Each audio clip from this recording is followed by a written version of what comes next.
교회에서 목회자들이 설교하기 꺼려하는 주제 가운데 하나가 헌금에 대한 설교입니다.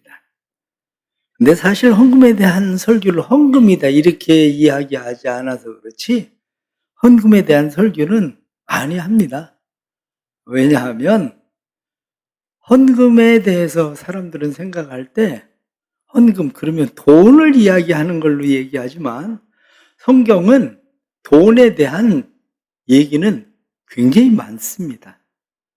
다시 말하면 돈에 대한 이야기가 많다. 그렇게 해서 돈에 대한 이야기를 설교를 많이 하느냐? 꼭 그건 아닙니다. 교회에서 헌신에 대한 설교가 많습니다. 그래서 우리 교회도 매 월마다 헌신 예배를 드리잖아요. 헌신 예배. 그런데 헌신 예배 이렇게 이야기하지만 우리는 헌금이라는 게 바칠 금을 바친다. 그거 아니에요. 헌금, 그러면 금을 바친다. 돈을 바친다. 그게 헌금이에요. 그러나 금을 중요시 여기나 아니면 바치는 것을 중요하게 여기는가? 그렇게 생각을 하면 교회는 금을 중요하게 여겨본 일이 없습니다. 바치는 걸 중요하게 여기지. 바치는 걸 중요하게 여긴다. 그렇게 이야기하면 헌금을 얼마나 자주 하느냐, 얼마나 많이 하느냐, 그건 별로 그렇게 중요하지 않습니다. 고린도 후서 8장 5절에 나타난 말씀은 우리가 바라던 것뿐 아니라 저희가 먼저 자신을 주께 드리고 자신을 먼저 주께 드렸다. 그게 헌금의 기초거든요. 금을 드리는 게 아니라 자신을 먼저 주께 드리는 것. 그래서 교회에 헌금의 바른 시작은 드리는 겁니다. 나를 드리는 거. 그래서 나를 드린다는 것의 상징적인 것이 뭡니까? 그게 돈을 드리는 거예요. 돈을. 그러나 사도 바울은 이 일에 대해서 뭐라고 이야기하느냐? 이것은 단순히 물질의 문제가 아니라 존재 문제다. 그렇게 말합니다. 존재라는 문제는 헌신. 내가 누구에게 속해 있는가? 나의 삶의 주인은 누구인가의 문제다. 이렇게 말하는 겁니다. 그래서 고린도 후서 8장 9장의 말씀은 헌금에 대한 이야기예요. 헌금의 원리, 헌금의 기초, 이것이 무엇인가? 헌금의 원칙에 대해서 말하고 있는 것이 고린도 후서 8장 9장에 나타난 말씀입니다. 왜냐? 헌금이라고 얘기하지만 헌금은 우리의 신앙 고백입니다. 헌금은 예배 행위입니다. 미국의 노스포인트 커뮤니티 교회에 앤디 스탠리 목사님이 헌금의 기쁨이라는 책을 쓰면서 그 책에 하나님께 헌금을 드리는데 망설이는 원인 중에 가장 큰 것은 두려움과 염려다. 매달 수입과 지출을 맞춰야 한다는 압박감이 커지면서 하나님의 신실하심과 청지기로서의 자신의 역할을 잊고 살아간다. 맞습니다. 세상은 점점 힘들어집니다. 국가 경제가 심상치 않습니다. 빚이 1800조예요. 빚이 1800조란 얘기는 여기 앉아있는 대부분의 모든 사람들이 다 1800조의 빚을, 가계대출의 빚을 떠맡고 있는 부분들이 다 있습니다. 대부분 집, 여러분들 돈 다 주고 산 사람들 얼마나 있겠습니까? 그러니까 다 그 빚 떠안고 있는 거예요. 1800조의 빚을. 그것뿐만 아니라 1년에 중소상인들이 100만 명이 폐업을 합니다. 100만 명이 폐업을 하는 가운데 오늘도 교회 와서 고민하는 것이 이거 문을 닫아야 되나 계속 지속을 해야 되나 그걸 고민하는 사람들도 있을 겁니다. 물가가 점점 오르니까 과일 하나 사 먹는 것도 이제 마음이 편하지 않습니다. 사람들의 수명은 점점 늘어가는데 저축해 놓은 것은 없으니 미래가 점점 불안하기만 합니다. 오래 살아야 하는데 쓸 돈이 없으니 불안과 염려와 걱정이 가득합니다. 사람들은 올 여름이 가장 더웠다고 이야기하지만 기후학자들은 올 여름이 가장 시원할 거라고 이야기합니다.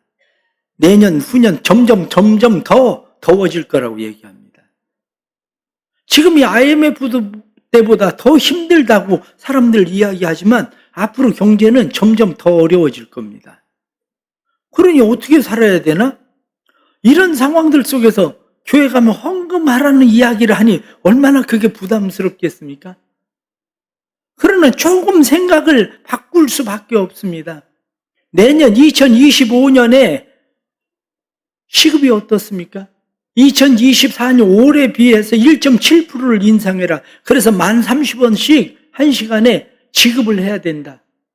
그걸 다른 말로 얘기하면 시간이 돈이란 얘기입니다. 시간이 돈. 시급을 인상한다는 자체가 시간이 돈이고 봉사가 돈입니다. 그러면 교회 안에서 생각을 해보면 어떻습니까? 교회 안에서 내가 물질로 헌금을 드리지는 않지만 내가 교회에서 봉사하고 있는 모든 봉사는 시간이고 돈입니다. 그건 다른 말로 이야기하면 그게 헌금이에요. 그게 이미 내가 돈을 내지 않았어도 돈으로 한 사람은 이미 나는 헌금을 하고 있는 사람입니다. 교회 안에는 시급을 받는 일용직만 있는 게 아니라 전문가들이 대다수의 사람들은 전문가들입니다. 그렇기 때문에 전문가의 일당을 생각을 해보세요. 하루 일하면 기본적으로 30만 원, 50만 원씩 주는데요. 저희 조그마한 방 하나, 한쪽 면 조금 더 돼요. 넓게 하면 그냥 2면 된다고 해도 되는데 그거 도배하는데 70만 원입니다. 그런데 저희 교회 도배하고 그런 필름 씌우고 그러는 우리 장로님이 교회 웬만한 데는 다 도배하잖아요. 돈으로 내지만 않았을 뿐이지 다 그게 헌금이죠. 그게 교회 2층 주차장 그리고 1층 주차장 페인트 전부 다 칠하잖아요. 내가 그 일을 하는 사람이기 때문에 칠하는 것 같지만 그거 칠하려면 1,000만 원입니다. 그런데 1,000만 원을 자기가 인건비 줘가면서 그 사람들 시켜서 자기 직원들이지만 시켜서 전부 하는 게 그게 다 돈이에요. 방송실에서 일하고 교회 CCTV를 고장나면 바꾸고 전기 조명 이런 거 수리하고 이런 거 생각하면 이런 것들이 전부가 다 돈입니다. 돈으로 들여지지만 않았을 뿐이지 옛날하고 개념이 다른 거죠. 옛날에는 그저 교회라고 하는 것이 뭐 그때 당시에야 뭐 전기세가 그렇게 들어갔습니까? 관리하고 수리하는데 그렇게 들어갔습니까? 이번에 엘리베이터 하나만 고치는데도 350만 원인데 그런데 누가 교회 엘리베이터 고치는 사람이 목사님 시간만 조금 주세요. 제가 고칠게요. 그럼 350만 원 헌금하는 거나 똑같은데요? 그게 코로나 상황이 끝나면서 교회들은 대부분 둘 중에 하나를 선택하기 시작했습니다. 교회 주방에 봉사하는 사람들이 주방 봉사가 단절돼 버렸어요. 그러니까 교회 주방을 용역을 줄 것인지 아니면은 그냥 점심 먹는 걸 없애든지. 그래서 교회 점심 먹는 걸 아예 없앤 교회들 가운데 교회 예배 시간을 바꿨어요. 11시 반으로. 일찍 점심을 먹고 오든지 늦은 아침을 먹고 오든지 교회에서는 밥 안 준다. 그래 11시 반. 사람들이 고정관념으로 11시 교회 예배 이렇게 생각하던 것을 11시 반으로 바꿔버렸어요. 교회 예배를. 그런데 저희 교회 같은 경우도 둘 중에 하나 선택해야 됩니다. 그런데 올해 교회 계속 점심 다 주잖아요. 어린아이들까지 다 먹잖아요. 용역을 줘야 될 상황이다. 그러니까 교인들 몇 사람이 목사님 저희 몇 사람이 하겠습니다. 기본적으로 5명이 저희가 짜서 5명이 봉사하겠습니다. 설거지만 시켜주세요. 그래서 5명이 하니까 지금 운영이 되고 있는 거예요. 어린 아이들부터 다 왜? 그게 헌금이잖아요. 또 꼭 돈을 들여야만 헌금이라는 생각, 그 개념에서 이제는 벗어나야 됩니다. 예전에 고주영 권사님이 저희 교회 사무실에서 일을 했지만 사무실에서 봉사를 하고 그러면서 뻑하면 남편을 불렀어요. 왜냐 남편이 이것저것 뭐 고치고 수리하고 이런 걸 하니까. 그래가지고 오문찬 집사님이 와가지고 그냥 밤에 와서 일하고 낮에 와서 일하고 불려와서 일하고. 왜냐 안 하면 집에 가서 시달리니까. 그러니까 와가지고 하지만 돈을 받습니까? 왜? 그게 다 헌금이에요. 그게 돈을 내가 헌금을 내지는 않지만 그게 다 헌금입니다. 무슨 얘기냐? 이미 자신을 하나님 앞에 드리는 시간 자체가, 봉사 자체가 헌금인 거죠. 웬만한 교회 지금 다 교회 차들 지입차 쓰잖아요. 저희 교회 지입차 안 쓰고 교회 예배 끝나고 봉사하는 사람들이 차 운행하잖아요. 그것도 헌금이에요. 그렇기 때문에 교회 안에서 사람들은 나는 헌금도 못하는데 그리고 기죽을 거 하나도 없어요. 기죽을 거 하나도 없고 우리 교회 자체를 보세요. 우리 교회 청소하는 거 용도가 안 맡기고 교인들이 알아서 그냥 각각 다 하잖아요. 그거 다 헌금이에요. 그게. 그렇게 생각하면 뭘 기죽습니까? 나도 헌금하고 있는데. 주방에 가서 헌금하고 있고 나도 화장실에 가서 헌금하고 있고 교회 뭔가를 하고 있으면, 봉사하고 있으면 기죽을 것도 없고 그렇습니다. 며칠 전에 집사님이 저한테 물어봐요. 목사님, 어떤 신앙생활 잘하는 사람이 저한테 얘기하기를 그 11조 드리지 말고 그냥 11조 필요한 데다 그냥 착하게 쓰면 된다. 그러고 얘기했대요. 그렇다고 나보고 목사님 그렇게 해도 되냐고 물어봅니다. 그래서 내가 그렇게 해도 되지. 근데 얼마 안 가서 자기 자랑 될 거야. 다른 사람들이 나는 그렇게 했는데 그렇게 하지 않아서 서운해질 거야. 하나님 거 가지고 자기 것처럼 하다가 어느 날부터 갑자기 세상에서 내가 가장 가난한 사람, 불쌍한 사람들 내가 다 써. 의외로 많은 사람들이 하나님 위해서 그렇게 쓴다고 내가 알아서 쓰겠다고 그러다가 자기가 다 써요. 한 번은 우리 교회 나오다가 지금은 나오지 않는 목사님이 있는데 저보고 그러더라고요. 목사님, 제가 11조 안 넣는다고 서운해하지 마십시오. 본인이 11조 안 하는데 그걸 내가 왜 서운해합니까? 나한테 돈 주는 것도 아닌데. 그러면서 뭐라고 이야기하느냐면 자기가 하나님을 위해서 어떤 사업을 하려고 그러는데요. 그런데 그 11조 모아가지고 사업을 하려고 그러는데 내가 별 이상한 목사도 다 있네. 응? 그러고 생각을 했어요. 자기 돈으로 하나님 사업을 하든지 그러지 하나님 돈 모아가지고 사업을 한다고 이야기하다니. 그런데 얘기를 가만히 들으니까 그 정도 일을 하면 누군가가 하나님이 마음만 먹으면 한 사람만 움직이면 얼마든지 할 일이고 하나님 내 마음만 움직여도 할 일이더라고. 그 정도 일이면. 그런데 지금도 안 해. 다 먹어 치웠나 봐. 그냥 사람들이 그래요. 왜 사람들이 그러냐? 인간의 어리석음이에요. 예를 들어 생각을 해보세요. 예를 들어서 이번 우리가 지난주 세미나 했잖아요. 세미나 3만 원씩 내지만 요즘 밥값이 한 끼에 10,000원이 넘잖아요. 그럼 세미나 하면 그 밥값 안 돼요. 다 해도 밥값 안 돼. 그럼 밥값 다 안 되면 그거 그래도 찬조하신 분이 있고 나머지는 누가 내겠어요? 내가 내지. 교회 돈으로 낼 수도 있어요. 그런데 여기에 차이가 있는 거예요. 내가 내니까 지금 내 자랑하잖아. 내가 냈다고. 내가 교회에다가 그것을 헌금으로 했으면 교회 돈으로 교회에서 쓴 거니까 내가 뭐 자랑할 게 뭐가 있겠어. 그런데 내가 교회에다 헌금을 한 게 아니라 내가 그것을 써버리니까 내 자랑하잖아. 내가 냈다고. 우리는 종종 살아가면서 하나님 앞에 우리는 없어서 못 드린다고 생각을 하지만 꼭 그렇진 않아요. 이미 여러분들은 다 헌금을 하고 있는 거예요. 하나님 앞에 시간을 드리고 재능을 드리고 하나님 앞에 섬기고 하나님 앞에 봉사하는 자체가 이미 하나님 앞에 헌금을 드리는 거예요. 그런데 헌금을 왜 못하느냐? 가장 불쌍한 게 나라고 생각해서 그래요. 나한테 그 시간 다 써야 되고 나한테 그 재능 다 써야 되고 나한테 그 돈 다 써야 되고 나를 위해서 써야 된다는 생각 때문에 못한 거예요. 옛날 사람들을 보십시오. 옛날 사람들을 보면 진짜 가난한 사람들은 늘 보릿고개를 넘어가기가 너무 힘들어요. 왜? 보릿고개 되면 양식이 떨어지는 것만 아니라 씨앗도 다 떨어져. 씨앗도 다 떨어지니까 그 사람들이 씨를 구하러 다니는 것뿐만 아니라 양식 구하러 다니고 늘 보릿고개. 그런데 그 다음에 그 사람들은 보릿고개 또 만난다니까요. 보릿고개를. 교회를 다니다가 교회를 다니지 않는 사람들의 통계를 보니까 17%의 사람들이 교회에서 헌금 얘기해서 교회 다니기 싫다 그러고 얘기를 했어요. 17%가. 그런데 여러분들 가출한 아이들한테 물어보세요. 왜 집 나왔나? 가출한 아이들이 집 나온 이유는 아마 절반 이상이 집에서 공부해라 그래가지고 그 소리 듣기 싫어서 집 나왔을 거예요. 그런데 그 소리 듣기 싫어서 집을 나왔는데 그 아이들 물어보세요.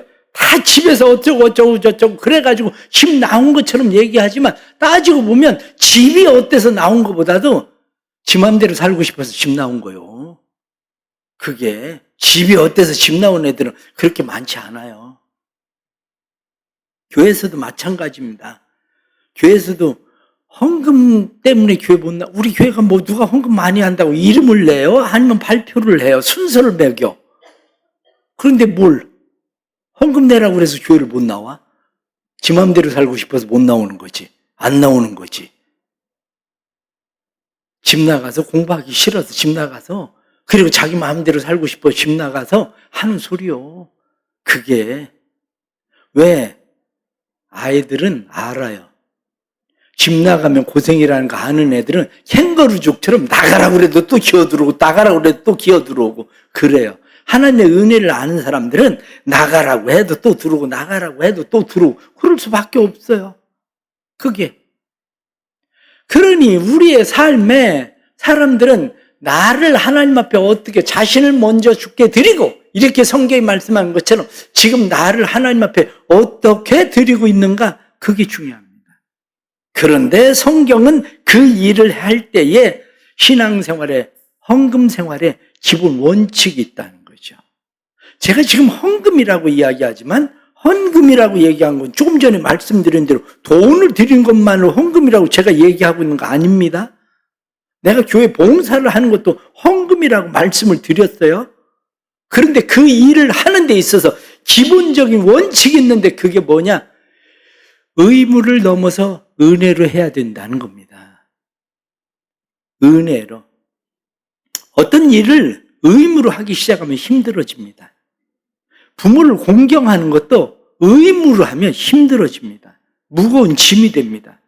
하나님 경외하는 것을 의무로 하면 힘들고 무거운 짐이 됩니다. 어떻게 해야 힘들고 무거운 짐이 되지 않나? 간단합니다. 은혜로 하면 됩니다. 간단합니다. 사랑함으로 하면 됩니다. 사랑하면 피곤하지도 않고 지치지도 않고 식을 줄도 모르고 사랑하면 간단합니다. 의무냐 은혜냐 그것은 한 걸음 사이도 아니고 반 걸음 사이예요. 내가 발을 어떻게 떼었느냐 여기에 따라서 은혜가 되기도 하고 의무가 되기도 하고 그러는 거죠. 예수 그리스도의 십자가의 은혜, 하나님의 사랑의 은혜, 그것을 아는 사람들은 하나님 앞에서 살아가는 일들이 그렇게 어렵지 않습니다. 말고삐를 땅에 떨어뜨려도 라고 하는 말이 있습니다. 말고삐를 땅에 떨어뜨려도 라고 하는 말은 말을 타고 가다가 어디에 멈췄습니다.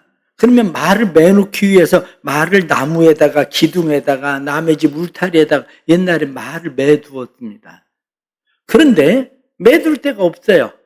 그러면 매둘 데가 없으면 말 고삐를 그냥 땅에 떨어뜨려 둡니다. 여기에서 결정이 나요. 훈련이 잘 된 말은 말 고삐가 땅에 떨어지면 말은 움직이지 않고 거기에 주인이 올 때까지 계속 기다리고 있습니다. 그런데 훈련이 안 된 말은 지가 가고 싶은 대로 돌아다니기 시작해요. 가고 싶은 대로.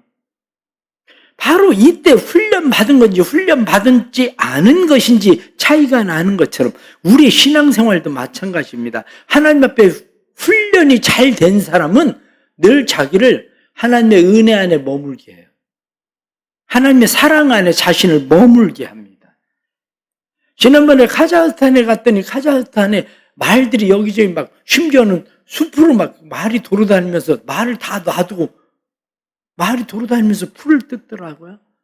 그런데 특징적인 것은 말 앞발에 줄을 길게 묶어놓은 거예요.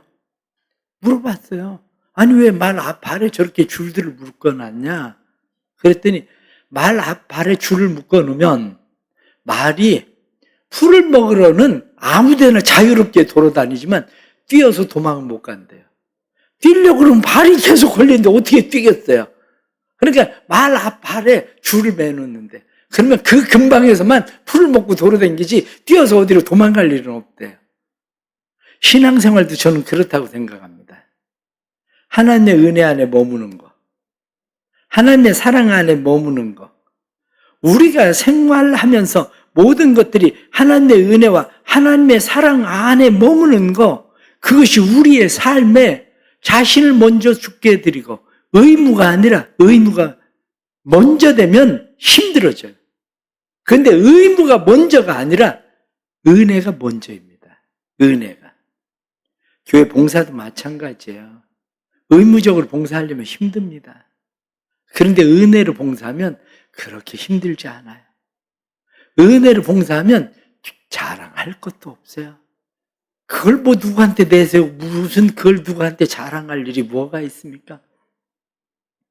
종종 교회들 때로는 크게 힘들고 시험 드는 교회들 있어요. 제가 정말 우리 교회에 감사하는 게 있어요. 특별하게 헌금 많이 하는 교인이 없어 진짜 감사합니다. 왜? 특별하게 헌금 하는 사람들 치고 유세 안 떠는 사람들이 별로 없어요. 자기가 교회 주인이나 되는 것처럼. 그런데 봉사는 그보다 더 많이 헌금하는 사람은 더 많은데 뭘 자기만 돈만 많이 낸다고 헌금만 많이 하는 건가? 의외로 많아요. 그런 사람들이. 교회마다 그런 사람들이 시험거리가 돼요. 미국의 워싱턴에 한 가난한 과부가 있었습니다. 남편을 잃고 6 아이들을 키우면서 생활을 하고 있는데 가정 형편이 얼마나 어렵고 힘들겠습니까? 그런데 매주일마다 이 여인이 $4씩 헌금을 드려요. 교인들이 그 헌금을 드리는 모습을 보면서 마음에 안타까운 마음이 들었어요. 그래서 목사님한테 이야기하기를, 목사님, 그 집사님에게 헌금 안 드려도 된다고 얘기 좀 해주세요. 애들 키우기도 힘들고 어려운데 그 왜 헌금을 그렇게 드리게 합니까? 그래서 목사님이 신방을 가서 여인에게 이야기를 했습니다. 헌금 드리지 않아도 괜찮다. 애들을 위해서 그 헌금을 써라. 그때 여인이 그렇게 이야기했습니다. 목사님은 저에게 위엄과 의미를 안겨주는 마지막 것까지 빼앗으려고 하시는군요. 이것은 억지가 아니라, 무거운 짐이 아니라 하나님을 향한 위엄입니다. 그래요. 누가 억지로 하라고 공부시킨다고 공부되는 거 아닙니다. 억지로 헌금하라고 해서 헌금하는 거 아니에요. 교회 억지로 봉사하라고 해서 봉사하는 거 아닙니다. 그래, 나는 헌금 억지로 해라고 해본 적도 없고 교회 봉사를 억지로 하라고 시켜본 적도 없고 나는 그런 일 없어요. 왜냐? 성경에 나타난 말씀처럼 하나님이 억지로 하는 거 별로 좋아하지 않거든요. 훈련을 위해서 때로는 억지가 필요할 수도 있어요. 그러나 훈련이 아니면 억지로 할 필요는 없어요. 훈련이 아니면. 두 번째는 염려를 넘어서 신뢰로 하나님 앞에 드려라. 그겁니다. 포르투갈 경언에 돈은 모든 것을 측량하는 척도다. 그런 말합니다. 영국 격언에도 돈을 들고 문을 놓고 하면 문은 저절로 열린다. 그러고 말합니다. 그만큼 돈이 힘이 있고 영향력이 있다는 이야기입니다. 헌금이라고 하는 것도 힘이 있고 영향력이 있습니다. 특별히 헌금이 힘이 있고 영향력이 있는 것은 오늘 성경 본문에 나타난 말씀은 하나님 뭐라고 얘기하냐? 하나님은 즐겨내는 자를 사랑하시느니라.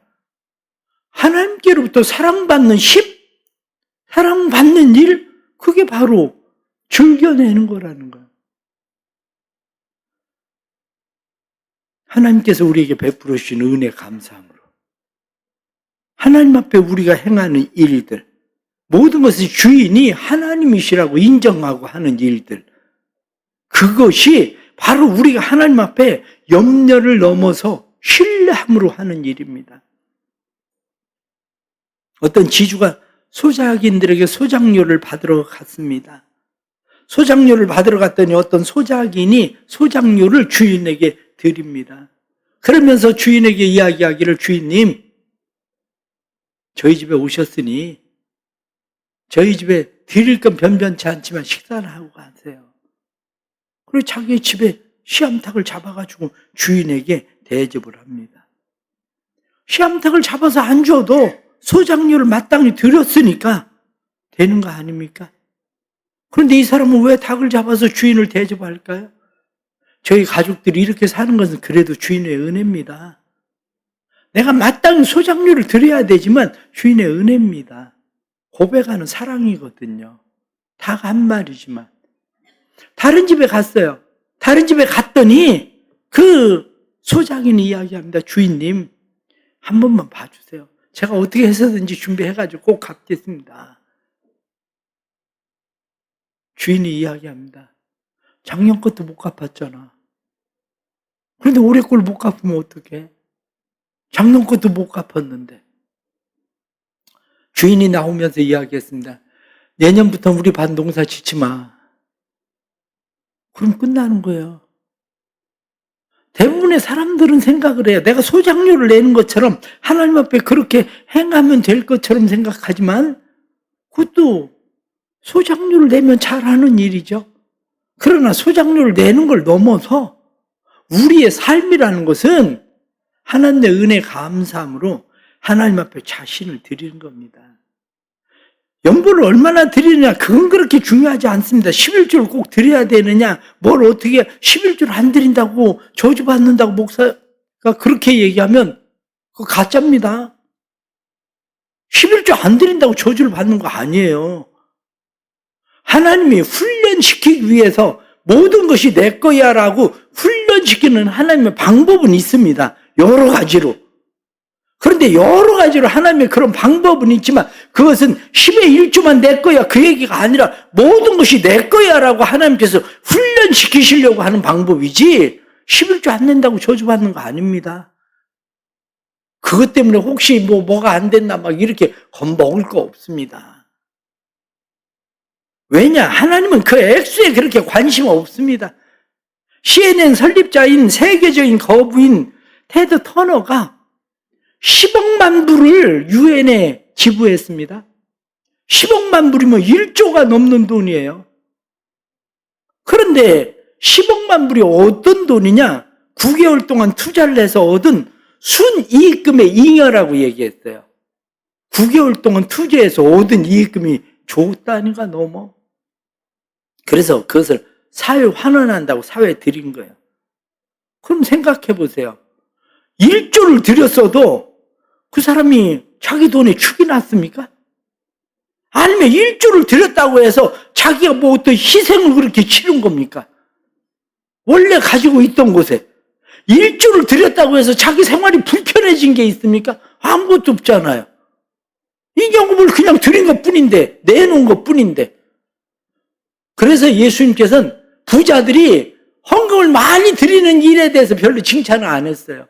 그런데 과부가 엽전 2렙돈 그거 드리니까 예수님께서 저 여자는 자기 생활비에 전부를 넣었느니라. 왜냐? 부자들은 자기 뭘 축낸 것도 없어. 희생한 것도 없어. 자기 것처럼 얘기하지만 자기 것도 아니야 원래. 뭐가 불편해 그거 드렸다고 해서 그 사람이. 그런데 과부는 그날 가서 굶어야 되는 겁니다. 하나님 앞에 자기 걸 전부 다 드려버렸기 때문에 그날은 굶어야 되는 상황을 만나는 거죠. 그러기에 성경은 우리에게 말씀합니다. 하나님은 우리의 헌금의 액수에 그렇게 관심 있는 거 아닙니다. 액수에 관심 있는 것이 아니라 내가 진짜 하나님을 신뢰하느냐? 하나님을 신뢰하고 드리는 하나님의 신뢰에 대한 것을 하나님께서 요구하시는 겁니다. 그러기에 오늘 성경에 나타난 말씀도 우리에게 그렇게 말씀합니다. 너희가 모든 일에 넉넉하여 너그럽게 연보를 함으로 그들이 우리로 하여금 하나님께 감사하게 한다. 너그럽게 연보한다. 없는 중에서 환난 중에서도 고난 중에서도 너그럽게 연보하는 그것이 누군가를 넉넉하게 하는 은혜가 된다는 거예요. 그래서 우리가 이야기하는 헌금을 원래 성경에는 뭐라고 되어 있냐면 연보라고 되어 있어요. 연보. 연보라고 하는 말은 율로기안.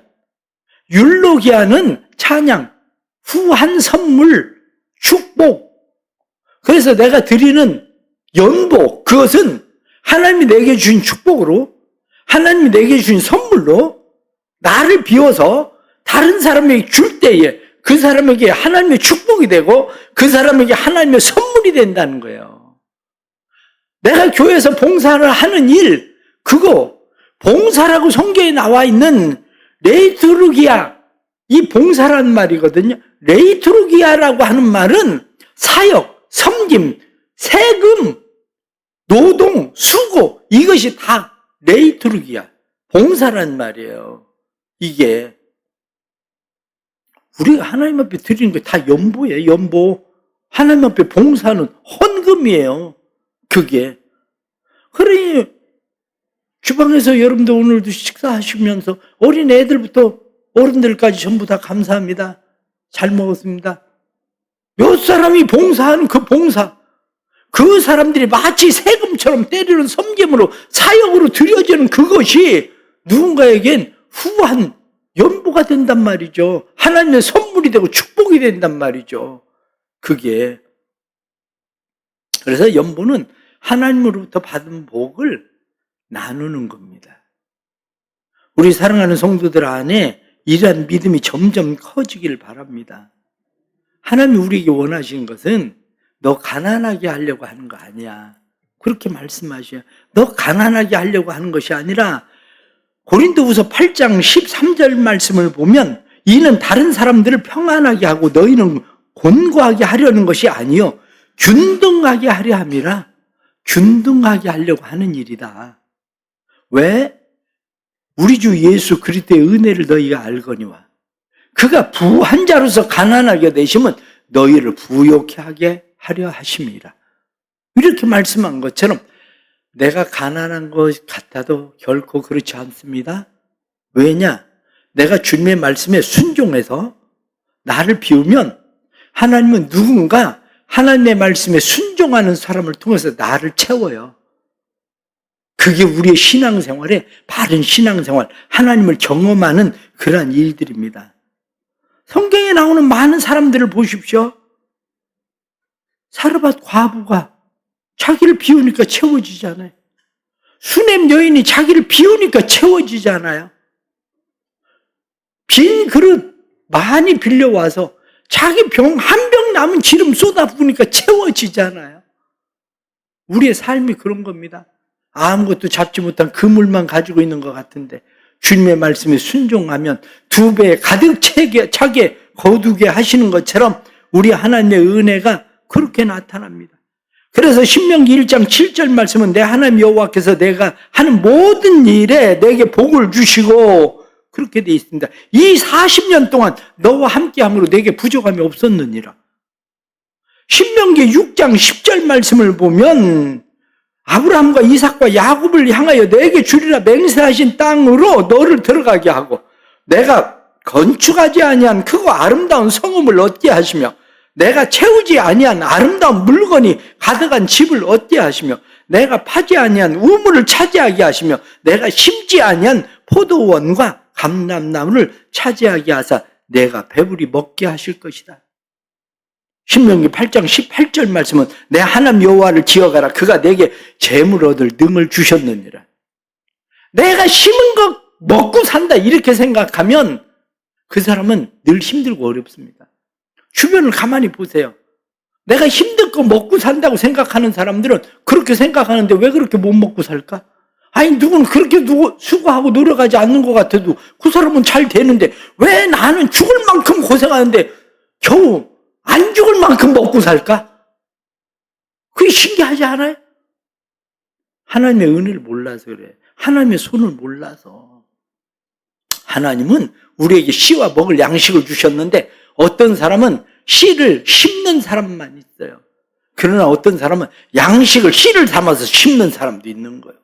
양식을 씨를 담아서 심는 사람들은 더 풍성한 삶을 누릴 수밖에 없는 거죠. 그래서 성경은 우리에게 무엇이라고 말씀합니까? 적게 심는 자는 적게 거두고 많이 심는 자는 많이 거둔다 하는 말이 이것이로다. 씨 많이 심으면 그만큼밖에 못 거둬요. 그런데 양식을 씨를 담아서 심으면 거두어지는 거지 더. 지금까지 저는 헌금을 드리면서 아까워해본 적이 거의 없습니다. 제 기억으로는 거의 없습니다. 근데 만약 제가 은퇴할 때에 내가 교회를 위해서 이렇게 했는데 교회가 나한테 어떻게 그렇게 할 수 있느냐, 제가 그런 소리 하면 제가 노망든 겁니다. 그거. 왜냐? 내가 하나님 앞에 헌금을 드린 거지 뭐 무슨 교회 여기 건물에다 내가 헌금을 드린 겁니까? 여러분들에게 제가 뭐 무슨 투자를 한 겁니까?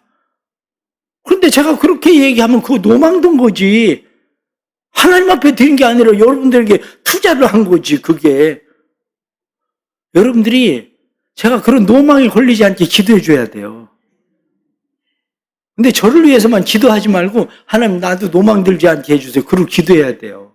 의외로 젊은 사람들이 노망 들린 사람들이 많은 것 같아.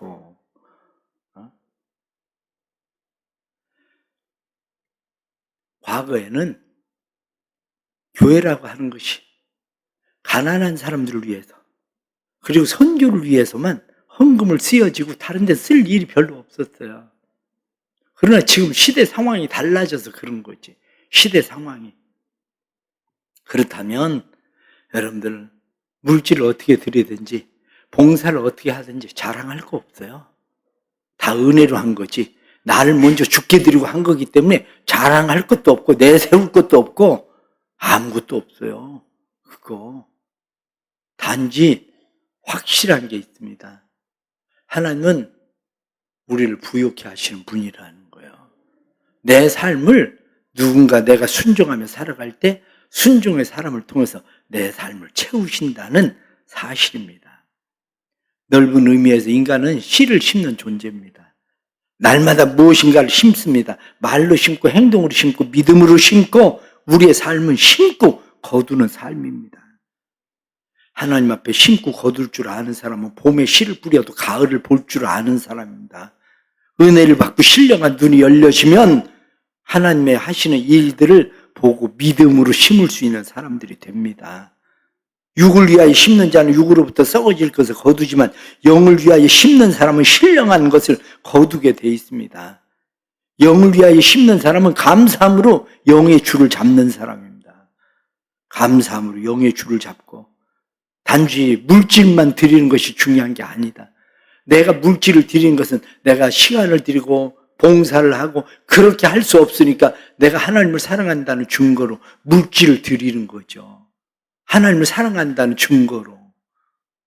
우리 사랑하는 성도들의 마음 가운데 이런 바른 헌금의 정신이 또 마음속에 새겨져서 우리 교회 모든 성도들이 하나님의 사랑과 은혜를 입는 성도들이 되기를 주의 이름으로 축복합니다. 기도하겠습니다. 하나님 아버지 감사합니다. 세상 살아가면서 근심, 걱정, 염려 많습니다. 돈이 필요한 데도 많습니다. 돈이 필요한 데를 생각하면 내가 쓸 수 있는 것은 아무것도 없는 것 같은 삶입니다. 그러나 우리는 분명하게 믿습니다. 하나님이 우리의 보호자시고 하나님이 우리의 돕는 자시고 우리의 손에 재물 얻는 능을 주시고 봉사할 수 있는 재능도 주시고 봉사할 수 있는 시간도 주시는 분이 하나님이시라는 것을 믿습니다. 사랑하는 성도들이 믿음으로 감사함으로 하나님을 섬기며 살게 해 주옵소서. 하나님 앞에 물질을 드리지 못해서 기죽지 않게 해주시고 하나님 앞에 헌신하고 봉사한다고 해서 자랑할 것도 없게 해주시고 우리의 섬김이 주님의 기쁨되고 주님의 영광되는 일들이 되게 하여 주옵소서. 예수님의 이름으로 기도드리옵나이다. 아멘.